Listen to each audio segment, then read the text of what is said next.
lost in traduction. Pour le paiement, on peut s'arranger avec des tickets restaurants ou vous donner des produits de chez nous, faits main avec audace. Quoi? On ne vous a pas payé la dernière traduction? Ça fait combien? Ce qui nous fait... ceci. Ah, ça fait mal. Alors maintenant, vous avez tout entre vos mains. Vous connaissez les bonnes pratiques pour préparer un projet de traduction. Il est donc temps de passer aux choses concrètes et de demander un premier devis. Pour obtenir un devis précis et fiable, il faut donner des éléments tangibles à votre possible futur fournisseur en traduction.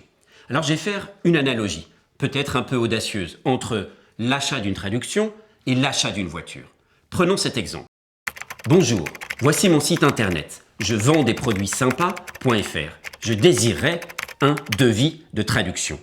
Eh bien, si vous achetiez une voiture, ça donnerait la scène suivante. Je veux changer la carrosserie de ma voiture. Combien ça me coûte et dans combien de temps ce sera prêt? Quelle motorisation est-ce que vous souhaitez? Vous savez, on a plusieurs choix de finition. Mais qu'est-ce que tu m'embrouilles là? Tu peux me donner ce que je te demande? Hein? Alors certes, c'est un peu exagéré, mais vous voyez l'esprit, non? Si vous ne donnez pas un minimum d'éléments au vendeur, il ne pourra pas, en contrepartie, vous donner un coût précis. Mais regardons cet autre exemple. Bonjour, nous cherchons une agence de traduction. Quel est votre tarif au mot? Eh bien, si vous achetiez une voiture, ça donnerait la scène suivante. C'est combien? Au kilo? Au kilo? C'est-à-dire? Ou encore, cet autre exemple.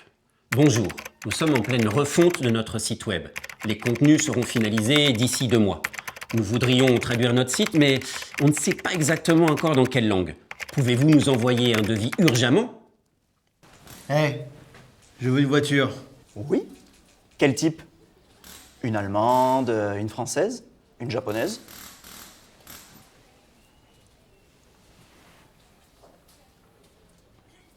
Un budget peut-être?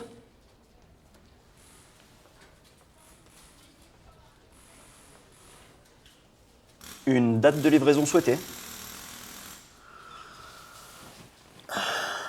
Pour résumer, pour obtenir votre devis, vous devez envoyer certains éléments à votre fournisseur de traduction. De quoi s'agit-il? Il s'agit d'envoyer le document, ou au minimum de préciser le nombre de mots à traduire. Il s'agit de préciser les langues et les pays ciblés, et aussi préciser le délai. Une fois le devis reçu, il y a toujours matière à négociation.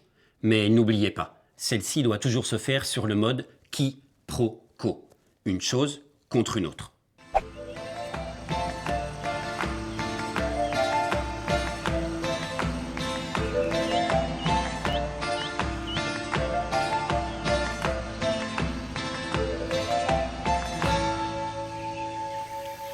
Messieurs, j'ai bien entendu votre demande de baisse d'enveloppe globale, mais je croyais qu'on était d'accord sur le service, la méthodologie et le résultat. Je comprends pas cette demande maintenant. Le prix est ce que l'on paye et la valeur ce que l'on obtient, non? Mais bon, ok. Vous avez d'autres traductions dans le futur? Ah oui, nous avons des contenus récurrents, sur le blog et des livres blancs. Sans compter les actualisations produits. Ok, c'est intéressant, mais de quel volume parle-t-on? Ok. Je peux vous garantir que dans 6 mois, on a 2 nouvelles langues. Dont le norvégien. Le norvégien, c'est bien. Mais c'est la langue la plus chère du marché. Je me fais pas beaucoup de marge là-dessus. Mais bon. Je peux vous réduire de 2%. 2%? C'est pas assez. Voilà ce que je vous propose. Vous éliminez les frais d'édition, les frais de SEO et les frais d'urgence. Et vous m'offrez 5%. Moi, je m'engage à payer les factures chaque fin de mois. Et je vous garantis une langue tous les 6 mois. C'est ça où je rappelle mon cousin Erasmus. Pour tout traduire.